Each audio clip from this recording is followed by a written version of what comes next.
jällegi see sama lause, mida ma kogu aeg ütlen, miks ma mida teen, et kui sa selles oled veendunud, siis sul on nii palju lihtsam leida see oma asi ja selles hakata kuskil suunda minema. Ja muidugi neid asju võib ju vahetada, et tänapäeval on nii lihtne ümber õppida. Tere, kallid kuulajad ja vaatajad! Teie ees on MTÜKi novembrikuu episood. Minu nimi on Adeele, ma õpin rakenduslikku majandusteadust esimesel kursusel. Ja tere, minu nimi on Demi, olen esimese kursuse ärinduse tudeng ja tänaseks teemaks on meil audiitorlus ja meiega on 2 külalist. Tere Nele ja tere Alice. Tere! Aga rääkige endast, kust te tulete, kes te olete? Ma alustan. Mina olen Nele ja ma tulen PVC-st, personalitiimist siis tegelikult hoopis. Ja mina olen Alice ja mina tulen ka PVC-st ja sealt samast personalitiimist mina olen siis PVC personalijuht Eestis. Tore, et saite tulla. Aga alustame siis kohe sellega, et millega PVC tegeleb. Ja võib-olla siis mina alustan ja Nele täiendab, et PVC on rahvusvaheline konsultatsiooni ja audiitorlusettevõte, et me oleme olemas tõepoolest peaaegu igal pool maailmas ja oleme üks siis Big Fourist, et kui kellelegi see on tuttav termin, et siis meie oleme üks nendest. Võid kohe öelda, mis see Big Four on, et saaks ju rohkem aru. Ja Big Four on siis üldine katusnimetus nii-öelda meie sarnastele ettevõtetele, kes on siis maailmas suurimad ja sinna hulka lisaks PVC-le kuuluvad Deloitte, EY ja siis ka KPMG. Okei. Selge, aga siis paljud kuulajad kindlasti tahaksid teada, et mis audiitorlus üldse kujutab endast? Kohe selline hea küsimus siia algusesse. Sisuliselt, kuna meie kumbki audiitor ei ole, siis võimalik, et selle täpsema vastuse annaks keegi teine, kes on oma ala ekspert. Aga peamiselt nad kontrollivad ettevõtete finantsandmeid, et ei oleks seal igasuguseid pettuseid ja annavad siis nii-öelda usalduse kellelegi, kes loeb siis selle ettevõtte aruandeid, et kõik, mis seal kajastatud on korrektne, olulisel määral, eks ju. Tähtis on see, et nad ei ole raamatupidajad, aga annavad ka investoritele kindlasti kindlust selle poole pealt, et näiteks mis seis seal ettevõttes finantsides on. Okay. Ehk siis põhimõtteliselt me võime ümber lükata selle müüdi, et audiitorid ja raamatupidajad ei ole samad inimesed. Nad kindlasti ei ole samad inimesed, ja just. Päris erinevad ametid on. Olgu, aga mis te ütleksite, mis on siis peamine erinevus siis raamatupidaja ja audiitori vahel? No kui raamatupidaja vastutab selle eest, et ettevõttes need kõik finantsid oleksid kajastatud täiesti täpselt ja korrektselt, siis audiitorid kontrollivad ja annavad sellise omapoolse kindla kinnituse, et see, mis on kajastatud, vastab ka tegelikkusele ja vastab standarditele ja vastab siis sellele, mida nii-öelda väljaspoole kuvatakse. Et see on võib-olla kõige lihtsamini ja lühidalt öeldud. Raamatupidajad ajavad sentidega, audiitoritel on olulised määrad, mille sees nad toimetavad. Et kui kõik on olulisel määral hästi, siis nii on. Ja need on väga konkreetselt paika pandud need määrad, et see ei ole siuke, no vaatame, kuidas et vaatad juhtub. silma järgi, et kuidas meeldib. Tundub ilus pilt. Selge pilt. Okay. Aga kui me nüüd räägime teist isiklikult, siis kuidas teie 2 karjäär kujunes või mida te ülikoolis õppisite ja kuidas te lõpuks PVC-ni jõudsite üldse? No mina alustan siis minu karjäär on natukene pikem. Minu karjäär selles mõttes nagu õpingute alane karjäär tegelikult algas siinsamas majas. Ma olen TalTechis majandusteaduskonnas õppinud nagu teie. See on siis minu selline baasharidus või bakaharidus on saadud siit. Ja samal ajal ma juba tegelikult käisin tööl lausa nagu erinevates Eesti pankades. Alustuseks olin SEB-s ja siis sealt edasi liikusin Swedbanki ja olen olnud päris pikalt seal. Swedbankis ma alguses tegelesin üldse sellise huvitava asjaga nagu krediidiriski analüüs, nii et täitsa selline majandusteadusele sobilik ametikoht oli. Aga sealt mingil hetkel mulle hakkas endale tunduma, et kuigi numbrid ja selline finantsmaailm on hästi põnev, siis inimesed on veel põnevamad ja pangas personalitiimis õnnestus mul need 2 asja omavahel ühendada, nii et ma liikusin siis personalitiimi, samal ajal siis läksin veel edasi õppima, nii et ma olen Tallinna Ülikoolis organisatsiooni käitumist õppinud magistrikraadi tasemel ja siis liikunud sealt nii-öelda selles personali valdkonnas edasi. Kuni ühel hetkel tekkis selline pakkumine mu lauale liikuda PVC-sse personalijuhi positsioonile ja seal ma nüüd olen päris mõnda aega olnud. Ja võtsid kohe avasüli vastu, et tundus atraktiivne ja hea pakkumine? see tundus väga põnev pakkumine ja mul oli enne seda olnud veel mõningaid pakkumisi laual, aga siis ma olingi mõelnud, et mis need kriteeriumid peaksid olema minu jaoks, et kuhu ma tahaksin üldse minna või mis see nagu järgmine samm peaks olema ja siis olin kuidagi läbi mõtestanud jah, need, et ja siis PwC-s olid justkui kõik need asjad olemas, kui see pakkumine tekkis. Ja minul pole üldse numbritausta. Selles mõttes, et mina õppisin bakas psühholoogiat ja olin täiesti veendunud, et minust saab psühholoog. Ja siis, kui ma läksin laste vaimse tervise kliinikusse praktikale, siis ma sain aru, et minust päris kindlasti veel psühholoogi ei saa. Et see karm vaatepilt seal ikkagi mõjutas mind nii palju, et ma ei olnud valmis selleks veel. Ja siis kuidagi ma läksin ka personalivaldkonda tööle peale baka lõpus, see tundus ka siuke inimestega seonduv ja ikkagi erialane veits. Ja siis ma sattusin PwC-s hoopis niimoodi, et meie üks endine hea kolleeg kutsus, et kuule, räägi Alice'iga, et kuna mind eelmisest kohast koondati, siis ma jäin natukene otsingutele ja siis me käisime üks päev hommikus söömas ja siis seal hommikusöögi lõpus mul oli siuke tunne, et ma nüüd tulen üles ja hakkan tööle, et see kohvik oli täpselt meil kontori all too aeg. Aga ja, ma kusjuures lõpetasin ka magistri veel organisatsiooni käitumises PwC ajalt, et päris tegus ikka. Ja nüüd ma õpin veel edasi, nii et õppimine on väga tore. Okei, aga mis on näiteks üks asi ülikooli elust või õppimisest, mida te tugevalt siis kaasa võtsite niimoodi täiskasvanu ellu, täiskasvanu töösse? Teil tuleb midagi pähe kohe? Ma võin jätkata siit, et mina võtsin kindlasti teadmised, et see on 100% see, mida mina oma töös saan rakendada, eks ju. Aga ma tudengi elus olin täiesti null. Et selles mõttes õppimine võttis ikkagi päris suure osa ajast ja ma käisin tööl lihtsalt kõrvalt, et mul nii-öelda sellist ägedat kogemust nagu teile MTÜKis ette näidata ei ole. Et ma püüdsin neid projektijuhtimisoskuseid ja distsipliini ja kõike muud nii-öelda mujalt saada, aga õppimise poole pealt kindlasti teadmised. Ja me natuke isegi arutasime enne selle üle, et millised me ise oleme tudengitena olnud ja siis kuidagi selle koha pealt jõudsime siin, et me olemegi nagu natukene sarnased. Mina küll olin gümnaasiumi ajal hästi aktiivne igasugustes õpilasesindustes ja kõik võimaliku üritusi korraldades ja nii edasi, et jah, ülikooli ajal ka samamoodi kuidagi see paralleelselt tööl käimine võttis seal selle fookuse jah, rohkem endale. Aga võib-olla nagu isegi minu jaoks nagu magistriõpingutes oli rohkem seda meelde jäävat osa just sellest, et ma sealt hästi teadlikult võtsin seda networkimise poolt ja nagu erinevate inimestega, hästi põnevate erinevate inimestega sellist kontaktide loomist ja nendelt õppimist kaasa, et mul oli seal ka inimesi, kes olid minust palju kogenumad ja siis nende pealt õppida ja nende kogemusi kuulata, see oli üli-põnev. Ei, tutvused tulevad alati kasuks jah, aga kui me nüüd näiteks töö poole tagasi vaatame, siis milline näeb välja teie tavaline päev PwC-s? Tavalisi päevi ei olegi, on õige vastus, ma arvan. Et siis iga päev on eriline, teistsugune. No eks ikka on mingid kindlad asjad, mis on sarnased, mis sa teed, eks, et kui mina võtan enda laualt, siis värbamine on päris suur osa nii-öelda intervjuude läbiviimine seal juures, eks ju, mis võtab päris palju mahtu, aga iga intervjuu on ka täiesti erinev, sest iga inimene, kellega ma kohtun, on täiesti erinev, et võib-olla on küll mingi kindlad teemad, millest me räägime, eks ju, mis on sarnased, aga ikkagi muudest teemadest ka alates ürituskorraldusest kuni inimeste igapäevamurede lahendamiseni, et ei ole samasuguseid päevi küll kunagi olnud. Jah, ja no eks meil on see ka, et mingil määral see töö on hooajaline, et on mingid perioodid, kus mõni teema on rohkem fookuses ja siis on jälle teised teemad fookuses, eks, et minul on ka hästi palju ikka päris palju igasuguseid koosolekuid ja arutelusid ja nii siis meie enda kohapealsete juhtidega näiteks, kui ka me kuulume, eks ju, siis ju suurde võrgustikku ja siis seal neid erinevates kas töögruppides osalemist, rahvusvahelistes töögruppides näiteks, eks ju, et siis on need vestlused või koosolekud sellised virtuaalsed, mis võtavad ka vahepeal päris palju aega ja siis on mõned päevad, kus on võib-olla rohkem sellist aega keskenduda nende mõttetööle ja siis on teised päevad, kus tegelikult on nii, et laua taha ei satugi üldse, eks ju. Ja võib-olla, mis on nagu üsna tüüpiline meie puhul on ka see, et kui sa hommikul tuled tööle mingi plaaniga, et täna saavad need asjad tehtud. Jah, kui sul on sellised kohtumised, et ma intervjuu on kokku lepitud, siis see tõenäoliselt loodetavasti juhtub, eks ju. Aga tihti on jah ka see, et päev saab justkui õhtusse ja sa saad aru, et see plaan, mis ma tegin alguses, nagu ei ole realiseerunud selliselt, et see pidev valmisolek selleks, et kogu aeg midagi muutub.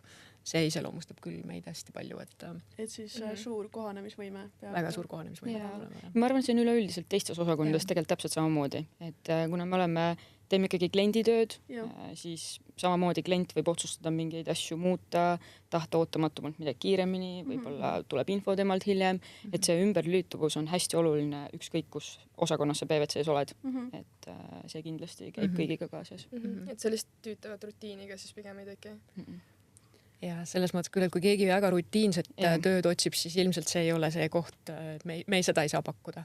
Jah, sest see on kindlasti üks müüt kusjuures, et ma olen ka lahkumisvestlustel küsinud näiteks inimestelt, et okei, et sa tulid, sul olid mingid ootused, nüüd sa lähed ära, et mis on kõige suurem erisus sellega võrreldes, mis oli alguses, kui sa liitusid ja nüüd, eks ju, tagasi vaadates.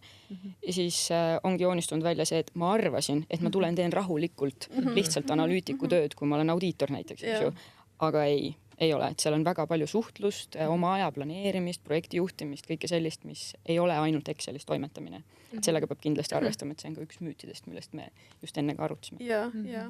Aga ise siis nauditegi seda, et on selline iga päev teistsugune ja et ei tea, mis saab, et ise nagu naudite ja võtate iga päeva niimoodi heaga vastu. Mina küll täiega naudin seda.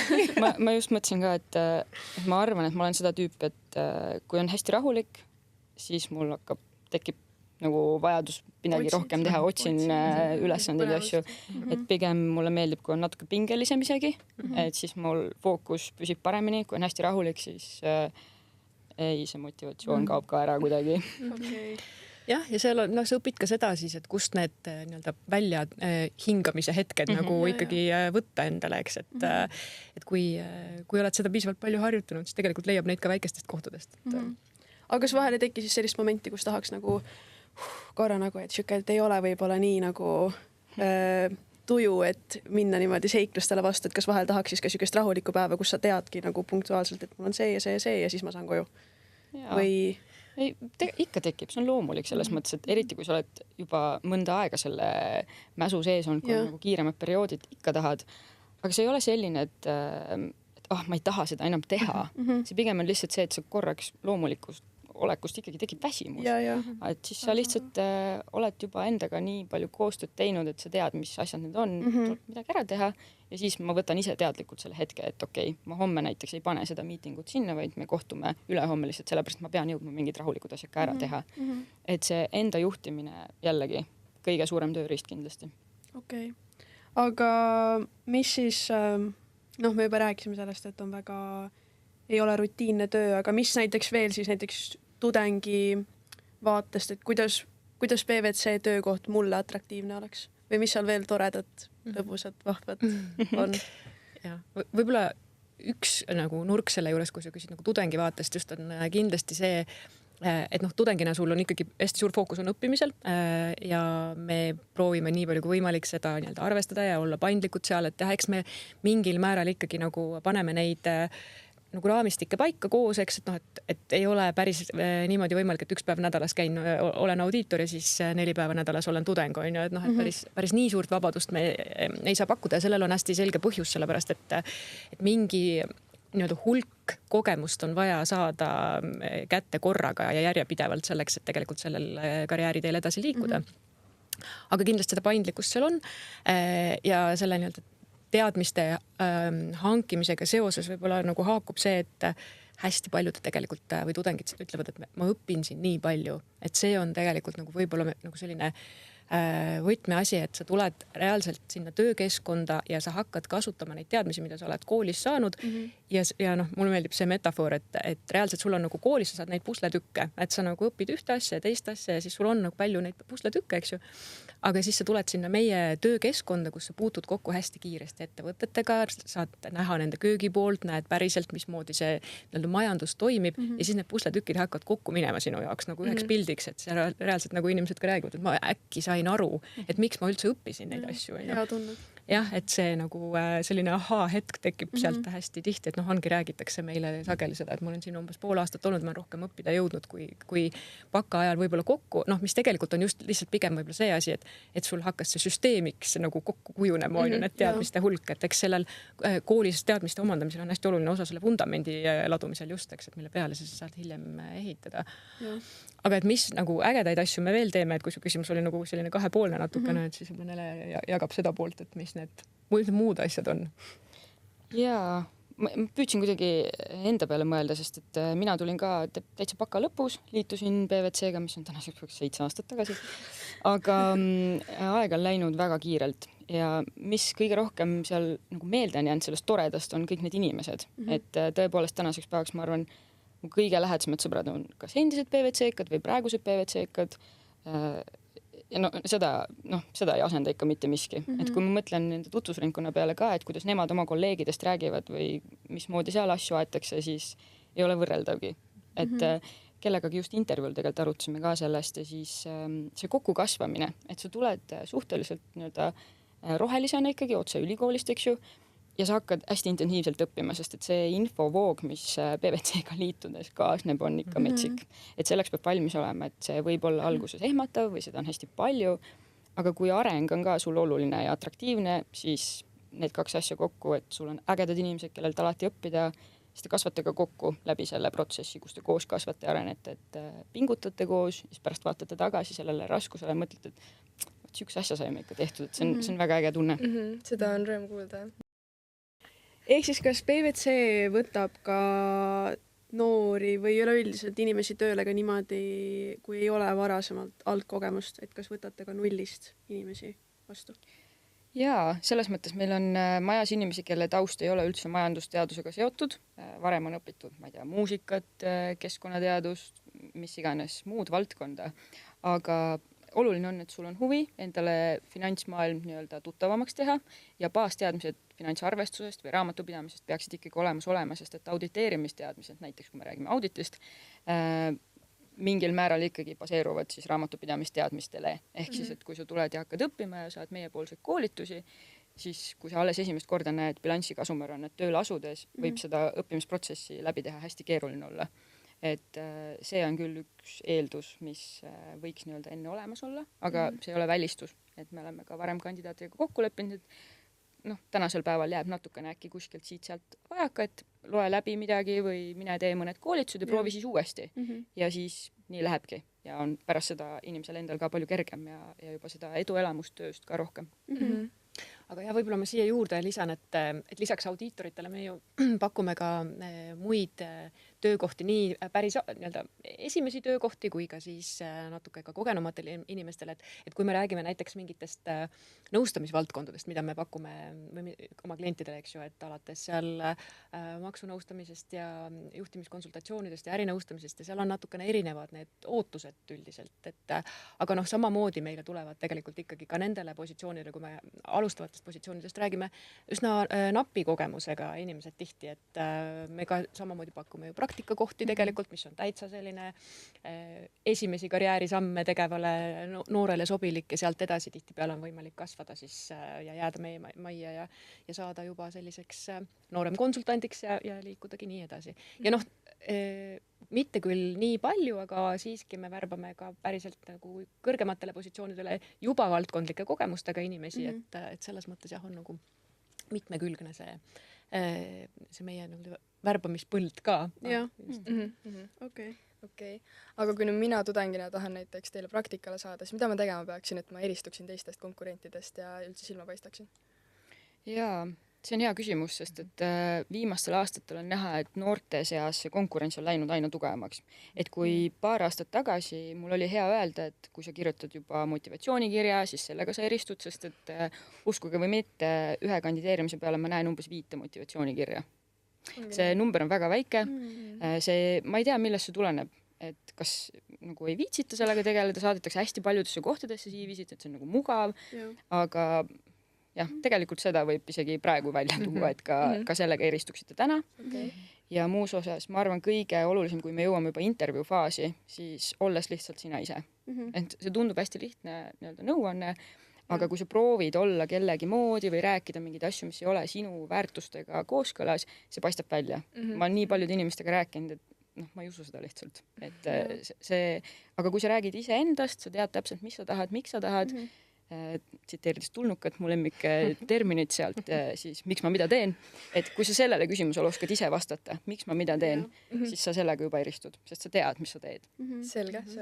Aga võib-olla ma siia juurde lisan, et paar sellist nagu väikest näpunäidet, et kui te kirjutate neid motivatsioonikirju, siis väga soovitatav on adresseerida need ikkagi meile ja mitte nagu mõnele teisele ettevõttele, mida kahjuks aeg-ajalt ette tuleb ja muud sellised nagu justkui nagu naljakad, aga päris elust juhtuvad nagu situatsioonid, eks ju, et tasub lasta, kas või keegi teine las vaatab üle, mis ma kirjutasin, on ju, et enne kui ma selle ära saadan, sest et kui sa oled muidu väga tubli, aga sa kirjutasid motivatsioonikirja näiteks mõnele nii-öelda adresseeritult mõnele pangale või nagu siis meil on väga keeruline võtta sind tööle näiteks audiitoriks, kus on tähelepanu ja selline täpsus ja detailide märkamine päris oluline, sest et juba see üks nüanss ütleb meile, et võib-olla see tegelikult ikkagi ei ole, et kui sa isegi CV-s kirjutad näiteks, et ma olen väga detailitäpne, aga siis CV on näiteks kubiseb vigadest, siis jällegi et juba selles faasis võib juhtuda, et sa tegelikult lihtsalt ei saa edasi sellepärast, et sa ei pannud seda ühte väikest nüanssi tähele.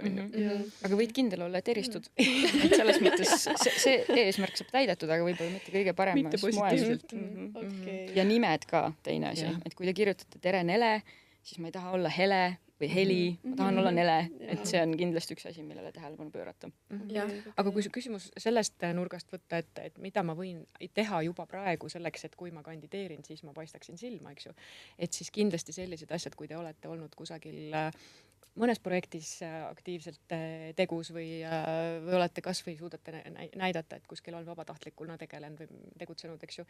Et kõik sellised väiksed asjad, mis te olete teinud ekstra, need kindlasti jätavad teist selle mulje, et tegelikult olete sellised ühelt poolt nagu tahate edasi jõuda, tahate katsetada, tahate ennast proovile panna, eks, et kindlasti need asjad on kasulikud ja need tudengi elu pakub seda võimalust väga palju, on ju, et selles mõttes see on hea aeg, kui teha neid samme just, et pärast on oma portfellis midagi ette näidata. Ja kui mõelda veel PVC peale niimoodi spetsiifilisemalt, et kui tahaksite meile silma paista, siis kõiksugu üritused, mis me korraldame, kui te juba käite ja tulete meil kontorisse koha peale, meil tuleb nägu tuttav ette, siis ilmselgelt mulle jääb see paremini. Aga kui te läksite esimest korda PVC-sse tööle, siis kas seal oli ka mingisuguseid hüvesid, mis tulid teile üllatusena, mida ei osanud neid oodata? See oli nii ammu juba. Aga võib-olla see, et need üritused, mis me korraldame, et ühelt poolt neid on päris palju ja nad on hästi erinevad, et on väiksemates tiimides üritusi, on ülemaja üritusi ja et kui lahedad need tegelikult on ja ühelt poolt need tegevused on ägedad, aga et kui kaasatud inimesed tegelikult on ka. Et minu jaoks oli see võib-olla üllatav, et me oleme päris suur ettevõte tänaseks päevaks, Eesti mõistes eriti, et siis kui palju inimesi tegelikult tuleb kaasa, et hea näide on see, et meil on täna Halloweeni pidu õhtul ja Rebased, kes on siis hiljuti liitunud noored kolleegid, tegid enda Rebase tunnistuse nii-öelda päris töötaja tunnistuse kättesaamiseks, siis peavad lunastama ennast läbi videote. Ja siis nad parodiseerivad meile Kreisi raadiot ja tujurikkujat, et huumor on väga hinnas PVC-s esiteks. Ja siis kuhu ma tahtsin, et see kaasatus, et tehaksegi ja tehakse üliägedalt, et minu jaoks on see nii tore ja suur väärtus, et see jälle ühendab ja kuidagi selline soe tunne. Jah, et kui nagu hüvedest, eks ju, rääkida nagu klassikalises mõttes, nagu benefitide mõttes, siis ma arvan, et ütleme, meie sarnased ettevõtted pakuvad tõenäoliselt üsna sarnast hüvede paketti, et võib-olla see ei ole see koht, millega nagu eristuda õnnestub nii palju, aga mis on eristuvad asjaolud, on kindlasti ettevõtte kultuur ja see, kuidas nagu, mis seal seespool toimub. Ja seda tegelikult jällegi tudengina võib-olla nagu tajuda on kõige parem, kui te tahate nagu aru saada, kuidas on. Üks asi, kui teil on endal sõbrad meie juures, muidugi see on väga hea, nende käest me alati julgustame, kindlasti küsige. Aga teine asi on täpselt, et käia nendel meie üritustel, eks ju, et ma ei tea, kes on mõned teist võib-olla on meie mälumängu sellest õhtutest on ju kuulnud või isegi käinud, et sealt saab natuke tunnetust ja muudest üritustest ka, et see on, et võib-olla lisaks sellele, mis Nele mainis, eks ju, inimestele laiemalt, mis on vahel üllatav inimeste jaoks, on see hierarhilise tasandite nagu eristuvuse puudumine põhimõtteliselt. See tähendab seda, et sa võid lihtsalt tippjuhiga minna ja teha nalja köögis või nagu mängida partneriga koos jalkat või tõesti olla ühes mälumängutiimis seal kellegagi, kes on sinu esiteks täitsa teisest valdkonnast, kui sina oled ja täitsa nagu teise või noh, ütleme väga-väga palju kogenum, aga sa ei tunneta seda, et tema on, et jah, sa tajud võib-olla, et tal on rohkem kogemust ja mul on temalt õppida ja ta on selles mõttes äge inimene, eks ju, aga seda distantsi ei ole, et ma peaks kuidagi nagu pelgama või olema väga aupaklik või midagi sellist, et seda üldse ei ole, et seda inimesed võib-olla ka toovad välja, et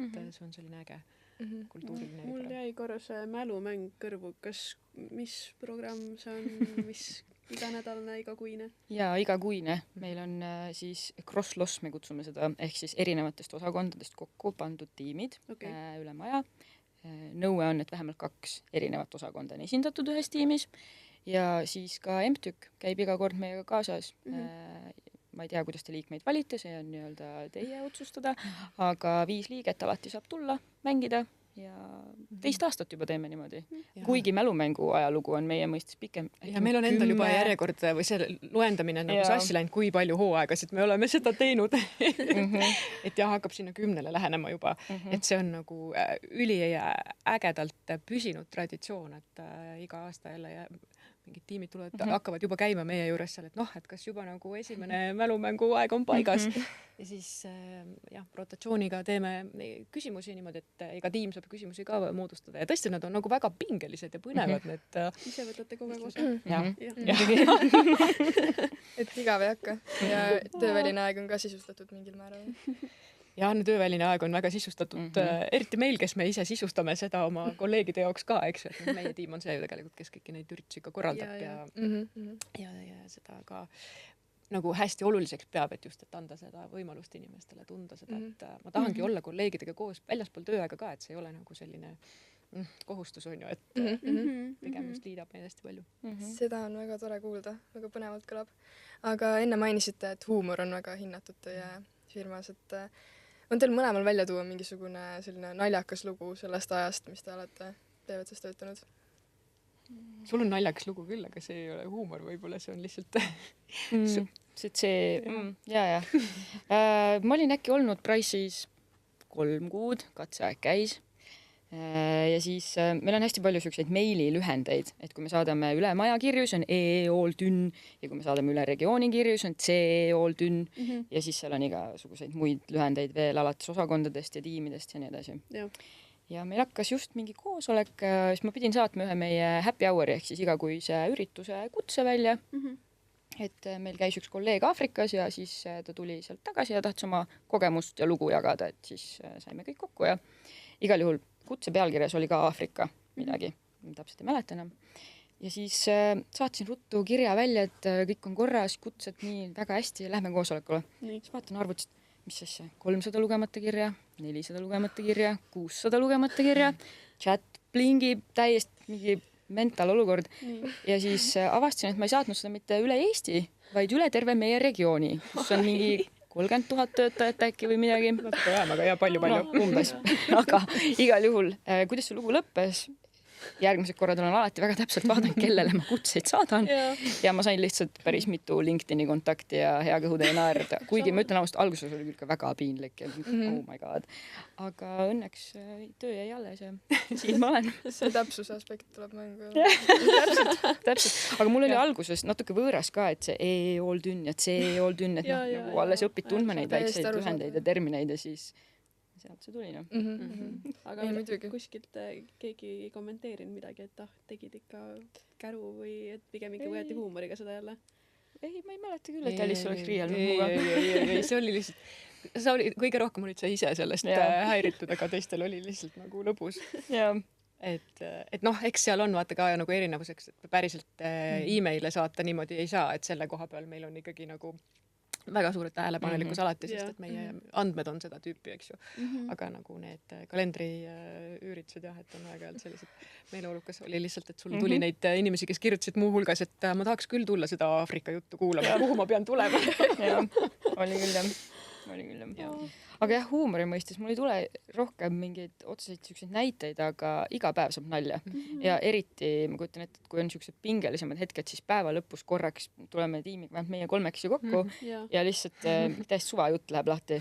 Ja siis umbes 10 minutit on siuke mingi hihi, ahaha, aga peale seda on siuke, et tegelikult oli norm päev. Isegi oli nagu kiire ja raske, et ja no vahel on nagu neid hetki vaja teha ka päeva keskel, eks, et ongi mõne koosoleku kas alguseks või lõpuks, kui sa kas või mõned minutid võtad selleks, et lihtsalt teemad jooksevad selliselt vabalt ja meeleolukalt, siis see juba aitab päris palju sellele päevapingele, kui me siin enne rääkisime, eks ju, et vahepeal on nagu päris pingelised päevad, et siis need hetked tegelikult maandavad päris hästi ära, et ja igas päevas ikkagi on annus huumorit vajalik. Okei, et siis sellest puudu ei jää teil seal tööl. Me ei võta sellist inimesi tööle vist, kellel ei ole üldse seda huumorisuund. Okei, aga kui te praegu kohtuksite nagu noorema iseendaga, kes alles otsib töökohta tööturul, siis kas teil oleks talle midagi öelda? Kuna mina väga konkreetselt teadsin, mis ma tahan, peale gümnaasiumi mitte, siis ma võtsin vaba aasta, sest ma olin täiesti veendunud, et mina lähen lavakasse ja must saab näitleja. Aga siis ma jõudsin kuidagi psühholoogiani ja sinna ma hästi intensiivselt ka jäin, et see oli 100% minu teema. Aga ma arvan, et ma ei oleks sinna jõudnud, kui ma ei oleks endast hästi teadlik. Et mis ma kõrvaltvaatajana võib-olla näen praegu, mulle tundub, et noortel on nii palju valikuid ja mõtteid, et päriselt ära tabada seda, et miks mulle mingi asi meeldib või miks ma seda teha tahan, on hästi siuke hüplik. Et kui jõuda võib-olla iseendas selgusele rohkem, et jällegi see sama lause, mida ma kogu aeg ütlen, miks ma mida teen, et kui sa selles oled veendunud, siis sul on nii palju lihtsam leida see oma asi ja selles hakata kuskil suunda minema. Ja muidugi neid asju võib ju vahetada, et tänapäeval on nii lihtne ümber õppida ja Alice on hea näide sellest, et jõudis oma kutsumuseni võib-olla natukene hiljem, aga see ei tähenda, et midagi jäi vahepeal kogemata, et kindlalt see kogemus andis sulle, ma arvan, hästi palju. Ja väga väärtuslik on olnud. Ma olen väga tänulik sellele ülikoolile siin selle eest kõigest. Aga mina mõtlen, et võib-olla nagu mille peale mina ei osanud mõelda sellel hetkel, kui ma nii selles karjääri alguses olin ja mis tänasel päeval mulle tundub ülioluline ja mida me näeme noorte puhul tegelikult praegu rohkem, et see teadlikkus on suurem, on see, et valida endale seda tööandjat kõigepealt selle järgi, et kas minu väärtused lähevad kokku selle ettevõtte väärtusega. Võib-olla see on nagu sellepärast, et praegu räägitakse hästi palju rohkem sellest üldse, eks ju, nagu ettevõtted peavad oluliseks ka seda nagu välja tuua, et mis siis nende väärtused on. Ja mitte lihtsalt nagu selliselt, et kuskil kodulehe peal on mingi loosung, vaid et ikkagi püüda nagu natuke rohkem sissepoole näha, et kas võib-olla ma tunnen kedagi, kes seal töötab, on ju, ma saan temaga rääkida, et kas see, mida justkui sõnades välja öeldakse, ka päriselt peegeldub, on ju, selles ettevõtte sisemises kultuuris. Ja selles, kuidas, ma ei tea, näiteks väljapoole paistab, et mida nad teevad või et millega nad ennast siduda tahavad, et nagu see väärtuste pool, sest et see on hästi baasiline selline asi, et üks sa võid erinevaid asju teha, aga kui see keskkond, kus sa oled, läheb vastuollu sellega, milline sa ise sisemiselt oled, siis sa tegelikult ei saa olla seal tõenäoliselt eriti õnnelik, eks ju. Et see on nagu üks asi. Ja teine asi, mida ma võib-olla nagu üldiselt mõtlen enda suunal, kui ma olin seal alguses, karjääride alguses, aga nagu praeguste noorte peal ka, et kui te ei oska valida, mina ka alguses ei olnud üldse kindel, ma nagu mõtlesin, ma lähen teen lihtsalt midagi, mis läheb kokku sellega, mida ma olen õppinud, on ju.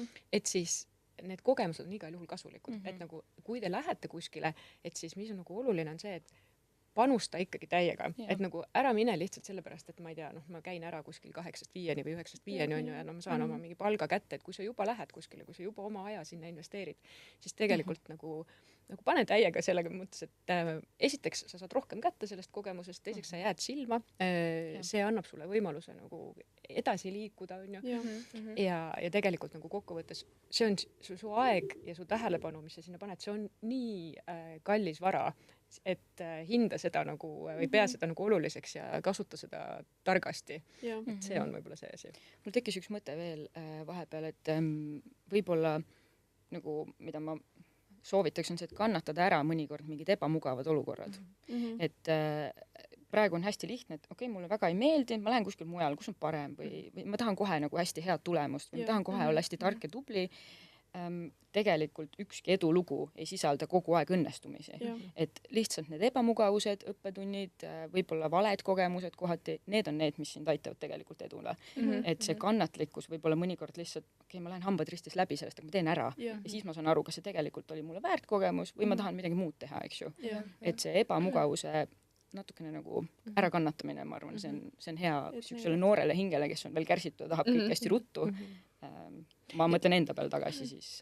Ja mis sellega veel haakub, eks, et kõik ülesanded ei ole alati toredad, nagu ägedad. Koolis on ju ka nii, et sa nagu õpid midagi ja siis mõned ained on nagu, ma ei tea, nagu miks ma seda teen ja siis tööl on tegelikult samamoodi, et mingid asjad on sellised, mille jaoks sa pead ikkagi ennast natukene rohkem kokku võtma, aga tõenäosus on väga suur, et selle asja tegemine valmistab sind ikkagi selleks ette, et sa saad olla siis, kui see äge asi jõuab kätte, on ju, siis oled valmis, sul on see kogemus juba olemas, on ju, ja sa oled tegelikult palju rohkem juba nagu seal, et ma saan seda ägedat asja teha paremini, sest ma tegin vahepeal neid teisi asju, nagu mis meid treenisid justkui selleks, eks. Ja lõppude lõpuks iga nagu ala juures on ilmselt ikka asju, mis ei meeldi ja see on paratamatu, jah.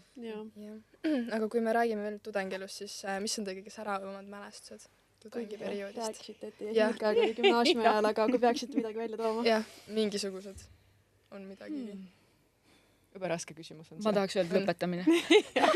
Tehtud. Jah, tegelikult küll, et ma oma olemuselt olen selline, et ma väga naudin seda protsessi, kui on natuke pingeline ja pead palju pingutama, aga tegelikult see tunne, mis siis mina vähemalt ülikoolis sain, tehtud on.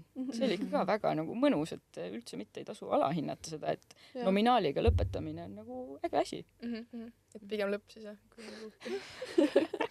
Ei, ma ei tea, see on seesama asi, et kuna ma ei olnud magistris ka mitte liiga aktiivne nendes tudengiorganisatsioonides ja asjades, et siis mul ei ole sealt otseselt head näidet tuua, aga paar head sõpra ikkagi on ja mingid toredad kontaktid ja siuke avanenud silmaringid, siuksed head asjad, ikka meenutan hea sõnaga. Mul ei olnud küll kannatust, vahepeal oli ikka, aga see on normaalne, see käib asja juurde. Ja, ilmselt on jah. Ma mõtlen, et kuna meil on natuke sarnane kogemus selle ülikooli ajast, et ma mäletan, et mis olid nagu ägedad asjad veel, minu meelest olid kõik külalisloengud, et kui keegi tuli, kes oli nagu praktik ja siis ta rääkis midagi, siis jälle said aru, et ma õpin siin seda sellepärast, et ma võiksin olla nagu tema kunagi. Et need olid kuidagi nagu sellised eredad asjad. No muidugi mingid peod ja asjad ka, aga nagu rohkem see. Ja sellega ma olen nõus, mul tuleb just meelde üks aine, mis oli hästi spetsiifiline, meile andis seda kiirabi brigaadi juht ja siis ta jagas oma päris kogemus, aine oli esmaabi ja enam levinud haigused, kuna psühholoogias ma olin inimesõpetuse suunal, siis kõik see pool ka, aga lihtsalt et see päris elu, kui sa saad kohe seostada enda õpingut mingi päris elu asjaga, siis see jäi ikkagi kõige paremini meelde. Jah, et kui saad ise nagu käed külge panna, siis jääb nagu kinnistad palju paremini ära. Aga kui te peaksite praegu mingisugust nõu või mingisuguse toetava lause tudengist ise endale ütlema, siis mis te ütleksite? Ära põe nii palju. Ja päriselt, et ei tasu üle mõelda asju ka. Et teinekord mingid asjad lihtsalt on nagu on ja siis tuleb need ära teha ja tagantjärgi võib-olla mõtled, miks see oli vajalik, aga ei tasu üle mõelda. Ei tasu stressata liiga palju. Hea nõuanne. Jah, ja võib-olla, et võtta kinni nendest võimalustest, mis su teele asuvad või satuvad. Julge võtta kinni nendest asjadest. Et pane proovile ennast katseta, sest et see on nii hea aeg. Mõtlen, et teil on tegelikult nagu veel nii palju võimalusi on ju, et ei ole mingeid väga suuri kohustusi peal võib-olla ja et lihtsalt nagu saada seda maailma enda jaoks laiemaks. Okei, väga arukad mõtted, ma arvan, igale tudengile siit podcastist kaasa võtta. Aga siis meil on sellised 3 küsimust, mida me küsime igalt saatekülaliselt, et alustame nendega nüüd. Mis on üks asi, mida te enda vaimse heaolu jaoks ei jäta mitte kunagi tegemata? Trenn. Uni. Kuna ma oleks selle ka öelnud, aga midagi muud. Jah, aga uni ongi sinu jaoks ongi see olulisem. Kui tudengil on 3 varianti, mida teha, kas säästa, investeerida või lihtsalt ellu jääda, mida te ütleksite nendest 3? Tudengil investeerida. Jaa, sama. Ja ma mõtlen investeerimise all ka tegelikult kogemusi, et kui ma meenutan oma tudengiaega tagasi, siis raha ei olnud kindlalt nagu nii palju. Aga kõik need asjad, mis selle raha eest teha sai, ma ei tea, reisida või käia mingitel üritustel ja kohtuda ja tutvuda inimestega, need on küll eredalt meeles, aga kui see oleks nagu lihtsalt kõrvale jäänud mingiks rahaks, siis see ilmselt ei oleks andnud mulle neid kogemusi. Just. Aga jah, investeerida ka päris raha muidugi selles mõttes. Kas te ise nagu tudengiperioodil mõtlesite ka ei mõelnud nii väga raha investeerimise peale või Ikka mõtlesin, noh, mingid sellised indeksfondid ja pensionid, teine, kolmas, mõned üksikud aktsiad, rohkem mitte. Okay. Praegused tudengid on kindlasti palju teadlikumad sellest nagu. Selge. Kuidas te defineerite rikkust? Mina olen kindlasti see, kes defineerib rikkust läbi igasuguste kogemuste ja sellise, aga et mis mul on kaasa võtta elust, mitte nagu materiaalsest aspektist, vaid teadmiste ja tutvuste ja nagu läbikogetu mõttes, et ja, väga sekundeerin, ma olen igati nõus, aga mulle meeldib tegelikult mõttelaad ka, et raha iseenesest ei tee õnnelikuks, aga raha võimaldab sul turvatunnet, mingeid tegevusi, mida sul ilma selleta võib-olla oleks võimalik ette võtta, et selles mõttes finantstark olla on ka rikkus. Okei, jah. Väga arukad mõtted jällegi. Teeme teile väikse kiire quickfire küsimused siis ka. Lihtsalt esimene või teine. Küsime ja kiired vastused. Valige ise, kui me esimene vastab. Ülikool või eluülikool? Ülikool. Aga me mõlemad peame vastama, jah? Ja. No eluülikool ma ütlen siis. Mõlemad on olulised, aga... No ongi, aga et siis me oleme mõlemad. Okay. Kas matemaatika või kirjandus? Kirjandus. Investeerin või ignoreerin? Investeerin. Kas klaas või kruus? Klaas. Kruus. Magus või soolane? Soolane. Nüüd soolane. See on mingi viimase aasta teema. Ma oleks enne kindlalt magus öelnud. Kas helistan või kirjutan? Kirjutan. Raha või aeg? Aeg. Auto või jalgsi? Auto. Tiimitöö või üksinda? Tiimitöö. Vaata kui kooris. Raamat või film? Mõlemad. Saab ühe valida. Raamat. Jah. Aga kas kuulamine või rääkimine? Kuulamine. Ai, kas ise sorry, ma pean tagasi võtma, sest ma jäin kuulama, et kas kuulamine raamatu kontekstis, siis kindlasti kuulamine. Ma kuulsin ainult poole küsimusest ära. Kas mõistus või tunded? Mõistus. See on eraldi podcast, ma ütlen.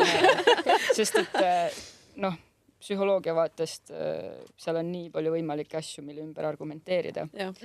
Aga ma jään enda juurde. Et mõistus? Ja sul, Alissoni? No ma ütlen siis tunded, et oleks nagu me mõlemad jälle esindatud. Super, aga meie küsimused said otsa. Aitäh, Nele. Aitäh, Alice, et tulite. Väga suur rõõm oli näha teid siin. Väga tore oli. Rääkida. Ja samad sõnad, aitäh.